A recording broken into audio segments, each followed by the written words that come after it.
विकास किया है उन्होंने, अदानी जी के लिए किया है, बड़ी बड़ी कंपनियों के लिए किया है। हम इंडियन जो सिविलियंस लोग हैं, जो गरीब है, मिडिल क्लास है, उनके लिए कुछ नहीं किया है। लेकिन ऑलरेडी जो करंट गवर्नमेंट ने प्रॉमिस करने के बावजूद काम नहीं किया, तो हम उस पे वापस से कैसे ट्रस्ट कर सकते हैं? हम तो ये मैटर करते हैं, लाइक हिंदू ऐसा, मतलब हिंदू मुस्लिम जो लेके चलते हैं, वो चीज गलत है। आप रिलीजियस को लेके समाज में नहीं उतर सकते। यही चाहेंगे ना कि आप जो दूसरा गवर्नमेंट आए, जो हमें प्रॉमिस कर रहे हैं, वो एटलीस्ट वो काम तो करेंगे। जब ये प्रॉमिस करने के बावजूद हमने जिताए और वो काम नहीं करे पब्लिक के लिए, तो ऑब्वियसली कांग्रेस आए तो बेटर है। बस किया है ना, आपका इलेक्ट्रॉल बॉन्ड का विकास किया है, स्कैम्स का विकास किया है, जो अच्छे मंत्री उनको जेल में डालने का विकास किया है। एजुकेशन सिस्टम्स $233 मिलियन उन्होंने वर्ल्ड बैंक से पास कराया 2023 को। आप मुझे बताइए उसमें से कितना रुपया इंडियन स्टूडेंट को मिला है? क्या आज भी इंडियन स्टूडेंट फ्री में पढ़ रहे हैं? नहीं। मुंबई के जोगेश्वरी वेस्ट में हम इस समय हैं और देखिए बड़े बड़े बिल्डिंग्स, मुंबई के बड़े बड़े बिल्डिंग्स, और इन्हीं बिल्डिंग्स के लोग जो हैं, आम वोटर्स जो हैं, ये 20 तारीख को जो आने वाले चुनाव है लोकसभा का, उस पे उसके मद्देनजर वोट डालने के लिए, मतदान देने के लिए 20 तारीख को जाएंगे। यहाँ पर क्या क्या मुद्दे हैं, कितने सारे मुद्दे हैं, और देखिए किस किस मुद्दे पे जो है मुंबई के जो लोग हैं वो वोट डालेंगे। अभी हम जा रहे थे और देखिए हमारे साथ कुछ लोग मौजूद हैं कि क्या क्या मुद्दे आने वाले हैं मुंबई के अंदर 20 तारीख को। हफ्ता भी नहीं रह गया चुनाव का, उसके बाद क्या मुद्दे हैं मुंबई के जो आप जिसके ऊपर वोट डालने के लिए जाएंगे इस बार? मुंबई के अंदर लाइक डेवलपमेंट हो, स्कैम्स कम हो और करप्शन कम हो, क्योंकि यहाँ पे डेवलपमेंट्स का ना रोड बराबर है, ना कोई चीज बराबर चल रही है। कभी पानी नहीं आता है, कभी गैस नहीं आता है। तो अगर ये सब चीजें सिस्टमेटिकली सही से चले, पब्लिक को आसानी हो, परेशानी ना हो, तो हम उस पार्टी के वोट देने के लिए रेडी है। देखिए यहाँ पर रोड, जो कि हम लोग भी 2-3 दिन से हमारी टीम है, सड़कें उतनी सही नहीं है, स्मूथ नहीं है। जी हाँ, वही तो करप्शन का सवाल है, क्योंकि ये बराबर से रोड बनाते नहीं है। एक ही बार अगर कंक्रीट रोड बनाए तो ये सालों साल चलेगा, लेकिन ये डामर का रोड और कॉन्ट्रैक्टर्स को जो पैसा देते हैं वो बराबर से, यानी हमारे जो टैक्स का पैसा है वो वैल्यूएबल नहीं हो पा रहा है। तो हम ये चाहते हैं कि पार्टी उस तरीके से काम करे जिसमें पब्लिकों को, आम पब्लिकों को सहूलत मिले, न कि परेशानी हो। इस बार क्या लग रहा है कि जिस तरीके से एकनाथ शिंदे ने भी अपना जोर डाल दिया है, और एक तरफ से इंडियन अलायंस जो है, खास करके शिवसेना और महाविकास अघाड़ी, कितना लग रहा है कि कितना कांटे की टक्कर है और क्या है? मेरे हिसाब से तो जो इंडियन अलायंस है वही जीतनी चाहिए, क्योंकि जो अभी सरकार है वो प्रॉपर्ली चला तो पा नहीं रही है, जिस वजह से वो सिर्फ एमएलए को खरीद के अपने गठबंधन बना रही है। वो चीज सही नहीं है। आप पब्लिक को देखो, आप सरकार बनाने के पीछे मत भागिए, आप पब्लिक की फैसिलिटी पूरा करिए, जो उनको तकलीफ है उनका प्रॉब्लम सॉल्व करिए। तो हम तो यही चाहेंगे कि अब इंडियन अलायंस है, क्योंकि बीजेपी आई है तो वो तो ना पब्लिक का सुन रही है, ना कोई सुनवाई हो रही है। क्या यूथ के यहाँ पर देखा गया कि यूथ का अनएम्प्लॉयमेंट ज्यादा है? क्योंकि जिस तरीके से हमारे बार बार कैमरे पे आ गए, यूथ काफी बार आए और काफी बार उन्होंने कहा कि हमारी बेरोजगारी ज्यादा है। बेरोजगारी का भी लगता है कि जैसे आप मुंबई के निवासी हैं तो बेरोजगारी एक बहुत बड़ा मुद्दा रहेगा इस बार चुनाव में।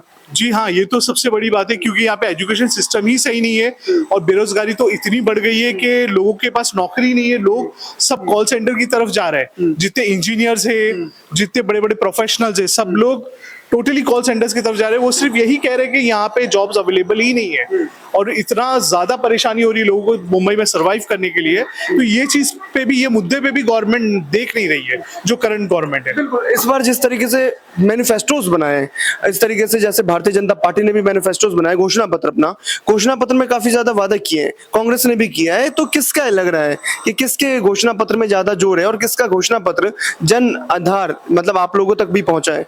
देखिए, सबसे बड़ी बात तो हमें घोषणा पत्र से, ठीक है वो प्रॉमिसिंग कर रहे हैं, लेकिन ऑलरेडी जो करंट गवर्नमेंट ने प्रॉमिस करने के बावजूद काम नहीं किया, तो हम उस पे वापस से कैसे ट्रस्ट कर सकते हैं? हम तो यही चाहेंगे ना कि अब जो दूसरा गवर्नमेंट आए, जो हमें प्रॉमिस कर रहे हैं, वो एटलीस्ट वो काम तो करेंगे। जब ये प्रॉमिस करने के बावजूद हमने जिताए और वो काम नहीं करे पब्लिक के लिए, तो ऑब्वियसली कांग्रेस आए तो बेटर इट इज। जिस तरीके से आप महाराष्ट्र की सरकार देख लीजिए, पहले जो चुनी हुई सरकार थी वो हट गई, कहीं ना कहीं लगा कि कुछ ना कुछ इसका फर्क पड़ेगा इस चुनाव में। विधानसभा का चुनाव जो हुआ था उसका फर्क पड़ेगा? जरूर पड़ेगा, क्योंकि सवाल ये हुआ है, पहले बीजेपी ने शिवसेना को लेके बनाया था सरकार, फिर उसने शिवसेना को धकेल दिया बाहर, यानी कि कोई भी पार्टी बीजेपी को ट्रस्ट नहीं कर सकती। तो ऑब्वियसली जो इंडियन अलायंस है अब वो एक हो चुकी है और वो जरूर जीतेगी ये टाइम। इंडियन अलायंस जीतेगी, मतलब आप ये कह रहे हैं? आप? जी हाँ, जरूर और भी जीतेंगे। कौन कौन से मुद्दे ऐसे हैं जो 20 तारीख को जिस तरीके से आप लोग मतदान है और मतदाता है और मतदान देने के लिए जाएंगे, तो कैसे मुद्दे और भी आपकी तरफ से कोई लोकल इश्यूज भी होंगे इस देखिए, सबसे बड़ा इशू ये है कि जो रिलीजियस को लेके वो मैटर करते हैं, लाइक हिंदू ऐसा, मतलब हिंदू मुस्लिम जो लेके चलते हैं, वो चीज गलत है। आप रिलीजियस को लेके समाज में नहीं उतर सकते हो, उनको डिवाइड नहीं कर सकते हो। सबसे इंपॉर्टेंट है जो भारत जोड़ो, यानी कि जो जोड़ के, यानी कि सबको एक साथ लेके चल रहा है, वो है कांग्रेस पार्टी। मुझे कांग्रेस से कोई फायदा नहीं है, बट मैं जो हॉनेस्ट है वो मैं बोल रहा हूँ, वो भारत को जोड़ के चल रहा है, न कि दूसरी सरकार के जैसे जो तोड़ के चल रहा है। बट कांग्रेस ने भी जातिगत जनगणना लेकर के आई है और जातिगत जनगणना जो है भारतीय जनता पार्टी कह रही है कि कहीं ना कहीं ये जो है कास्ट को बांटने की राजनीति कर रही है, तो कितना सही होगा ये अगर आता है तो? अगर सच बात बोलूं, कांग्रेस के राज में कभी ऐसा मुस्लिम्स या माइनॉरिटी को कभी डर या घबराहट नहीं हुई है। जब भी बीजेपी की सरकार आती है तो पब्लिक में एक घबराहट होती है, एक डर होता है कि कल क्या होगा।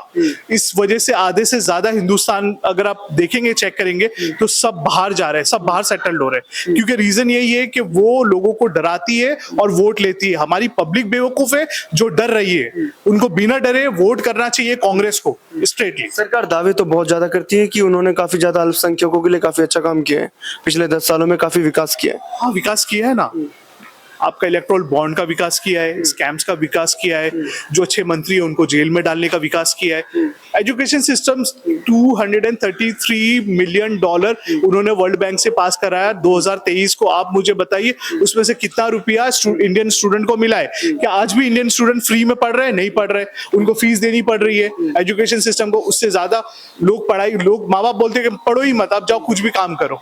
तो मेरे हिसाब से तो कोई डेवलपमेंट नहीं हुआ है, उल्टा खाली वो वर्ल्ड बैंक से पैसे ले लेके अपनी जेब भर रहे हैं।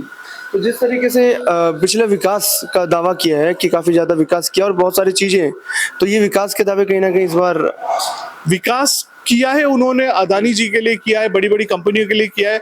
हम इंडियन जो सिविलियंस लोग हैं, जो गरीब है, मिडिल क्लास है, उनके लिए कुछ नहीं किया है। वुमेन एम्पावरमेंट की बात की है इस बार और यूथ के लिए काफी बात की है, तो क्या लगता है कि यूथ का जो है अभी आने वाले टाइम में वो पूरा हो पाएगा? बात यूथ की करें, जहां उन्होंने सारे प्रोमिसेस तोड़े, वहां यूथ का एम्पावरमेंट कहाँ, वुमेन एम्पावरमेंट कुछ नहीं कहा उन्होंने। तो जो हमारे रेसलर थी, उन तक की उन्होंने सुनवाई नहीं करी जब उन्होंने हड़ताल किया था। तो यानी कि चीजें होती है कि अगर आप वुमेन एम्पावरमेंट बोल रहे हो तो उसको समझो और करो, एक्सेप्ट करो, उनकी सुनवाई करो। अगर उनका कोई प्रॉब्लम है तो उसका इशू को सॉल्व करो, न कि खाली आप ये बोलो वुमेन एम्पावरमेंट। ये गलत चीज है। महाराष्ट्र की राजनीति को देखा जाए तो यहाँ पर सारे नेता एक एक करके भारतीय जनता पार्टी को ज्वाइन करते हुए जा रहे हैं, क्या ये असर पड़ेगा क्या आम वोटर्स पे, आप लोगों पे भी? देखिए, सच बात बोलूं तो जो हम महाराष्ट्रियन है वो ये नहीं चाहते कि कोई पर्टिकुलर पार्टी आए या कोई आए। हम ये चाहते हैं कि कोई ऐसी पार्टी आए पॉलिटिकल जो हम सबको सपोर्ट करे, आगे बढ़ाए। एजुकेशन सिस्टम, फूड सिस्टम, लोग भूखमरी से जो मर रहे वो नहीं, किसान को सपोर्ट करे, हर चीज से वो सपोर्ट करा जाए, न कि वो जो किसान है उनको उनका हक छीन रहे। चलिए, कोई 3 अहम मुद्दे जिस पर 20 तारीख को वोट डाले जाएगा आपके यहाँ से? सबसे बड़ी मुद्दा है कि दुनिया में शांति होना जरूरी है। एक इंसान के दिल की शांति के, मैं अगर इसको वोट दे रहा हूँ तो ये सक्सेसफुली मेरा फ्यूचर अच्छा करे, न कि खराब करे। दूसरा एजुकेशन सिस्टम, तीसरा करप्शन हटाना है। चलिए, बहुत बहुत शुक्रिया। यहाँ पर हम जोगेश्वरी वेस्ट में थे और ये मुंबई का इलाका है। यहाँ के जो रेजिडेंशियल्स हैं, जो यहाँ पर निवासी हैं, वो 20 तारीख को किस चीज पे, किस मुद्दे पर जो है वोट डालने के लिए जाएंगे, ये हम लोगों ने दिखाया आपको कि क्या क्या मुद्दा जो है अहम रहने वाला है मुंबई या महाराष्ट्र के इलेक्शन में, लोकसभा इलेक्शन में। रिजल्ट के बाद ही देखेंगे कि किसकी सरकार बनती है और कितने जो है सीट्स के दावे करते हैं सरकार, या कितने सीट्स के जो दावे कर रही है विपक्षी पार्टी, उनको सीट्स मिलता है।